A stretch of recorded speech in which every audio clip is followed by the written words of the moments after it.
అభివృద్ధి జనం బాటలో భాగంగా మొదటి రోజు గద్వాల జిల్లాలో పర్యటన జరుగుతా ఉంది.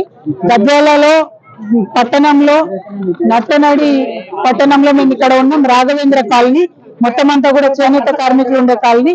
మరి చేనేత కార్మికులకు రకరకాలుగా అన్యాయం జరుగుతా ఉంది.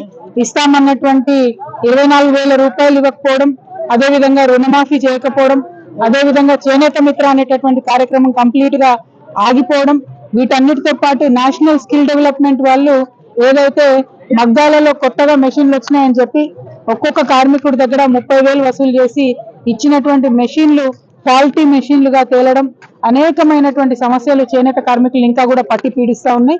వీటన్నిటితో పాటు గద్వాల్ పట్టణంలో ఒక 50 ఎకరాలతో చేనేత పార్క్ కడతాం అనేది అయితే చెప్పారో అది కట్టకుండా ఉండడం, ఇన్ని సంవత్సరాలైన దాదాపు 20 ఏళ్ళు దాటిపోతుంది, ఇంకా ఆ పార్క్ కట్టకుండా ఉండడంతో ఇక్కడ ఉన్నటువంటి చేనేత కార్మికులందరూ కూడా బాధపడుతున్నటువంటి సందర్భం. మరి గద్వాల్ అంటే ఒరిజినల్ చేనేత కార్మికులు 500 మంది, 500 గడపలు ఉంటాయి, 500 ఇండ్లు ఉంటాయి. ఇప్పుడు కేవలం 350 మిగిలినాయని చెప్తున్నారు.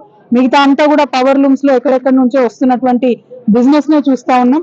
సో గద్వాలకుండా ఆ ప్రతిష్టను నిలబెట్టుకోవాలంటే చేనేత కార్మికుల పక్షాన ప్రభుత్వం బలంగా నిలబడాలని చెప్పి నేను డిమాండ్ చేస్తా ఉన్నాను.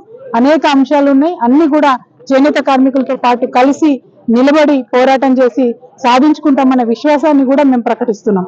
Thank you. జై తెలంగాణ.